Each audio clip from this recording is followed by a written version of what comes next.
आप सभी भारत के सबसे अमीर इंसान के बारे में तो ज़रूर जानते होंगे। आपने भारत के सबसे समृद्ध और अमीर शहर व राज्य के बारे में भी ज़रूर सुना होगा। पर क्या आप भारत के सबसे समृद्ध और संपन्न गांव के बारे में जानते हैं? जी हाँ, एक ऐसा गांव जिसे भारत का सबसे अमीर गांव कहा जाता है। जब भी हम भारत के गांव के बारे में सोचते हैं, तब हमारी आंखों के सामने कुछ कच्चे मकान, पेड़ों के नीचे लगने वाली पाठशाला या स्कूल, खेतों में काम कर रहे किसान और कुएं में पानी निकालने के लिए अपनी पारी का इंतजार कर रही महिलाओं जैसे कुछ दृश्य सामने आते हैं। पर आज इस वीडियो में हम आपको जिस गांव के बारे में बताने वाले हैं, उस गांव में वह तमाम सुविधाएं मौजूद है जो एक बड़े शहर को संपन्न और समृद्ध बनाती है। इस गांव में शॉपिंग मॉल, पक्की सड़कें, हाईटेक हॉस्पिटल्स, हाईटेक कॉलेजेस और एक सुंदर गार्डन, पक्के मकान जैसी वह तमाम सुविधाएं मौजूद है जो इस गांव को औरों से खास बनाती है। इस गांव का नाम है माधापर, जो कि गुजरात के कच्छ जिले में मौजूद है। लगभग 7600 पक्के मकान वाले इस गांव की पॉपुलेशन करीब 60,000 के आसपास है और इन गांव के 60,000 लोगों के लिए इस गांव में लगभग 14 से 18 अलग अलग बैंकों की ब्रांचेस मौजूद है। और तो और इन सभी बैंकों में इन गांव वालों के करीब 5,000 करोड़ रुपए डिपॉजिट है। अब आप भी यही सोच रहे होंगे कि आखिर इस गांव वालों की इनकम का सोर्स क्या है जो इन्हें इतना ज़्यादा समृद्ध और संपन्न बनाता है। कुछ रिपोर्ट्स की माने तो इस गांव के ज़्यादातर लोग यूएस, लंदन, साउथ अफ्रीका जैसे देशों में रहकर काम करते हैं और धीरे धीरे वहीं बस चुके हैं। कहा जाता है कि इनमें से ज़्यादातर एनआरआई लंदन में रहकर ही काम करते हैं।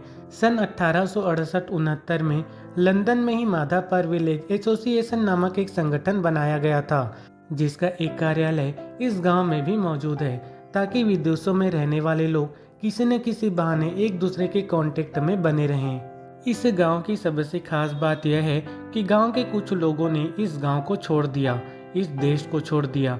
वे विदेशों में ही रहकर काम करने लगे और विदेशों में ही बस गए, पर उन्होंने कभी अपने गांव को नहीं छोड़ा। वे हमेशा ही अपने परिवार और इस गांव से जुड़े रहे। इन एनआरआई को विदेशों से जो भी इनकम होती है, वे उनका कुछ हिस्सा अपने परिजनों के बैंकों के खातों में डिपॉजिट कर देते थे, ताकि इस गांव की ज़रूरतों को पूरा किया जा सके। और तब से लेकर आज तक यह सिलसिला यूं ही चलता आ रहा है। हालात यह है कि आज यह गांव आर्थिक रूप से संपन्न और समृद्ध बन चुका है। इस गांव के लोगों का मुख्य व्यवसाय आज भी कृषि है। गांव के लोग खेती बाड़ी का ही काम करते हैं। गांव के स्कूलों और कॉलेजेस में प्ले स्कूल से लेकर इंटर कॉलेज तक की पढ़ाई हिंदी और इंग्लिश दोनों माध्यमों में होती है। अब जिस गांव में कृषि ही मुख्य व्यवसाय हो, वहां गाय, भैंसों और जानवरों का होना भी जायज है।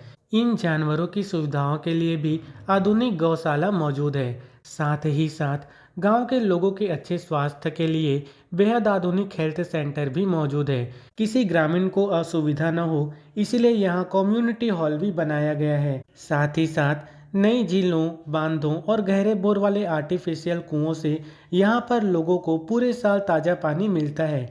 इस गांव में ज़्यादातर पॉपुलेशन पटेलों की है, जिनमें से 65% लोग विदेशों में रहते हैं, पर अब वे धीरे धीरे इस गांव में वापस आने लगे हैं। यहाँ रहकर अपना एक नया स्टार्टअप शुरू करने लगे हैं और इन सभी कारणों से आज यह गांव पूरे देश के लिए एक उदाहरण बन चुका है। यह गांव सिखाता है कि कैसे लोग अपने देश से दूर रहकर भी अपने देश की मिट्टी से जुड़े रह सकते हैं, कैसे विदेशों में बस कर भी मातृभूमि की सेवा की जा सकती है।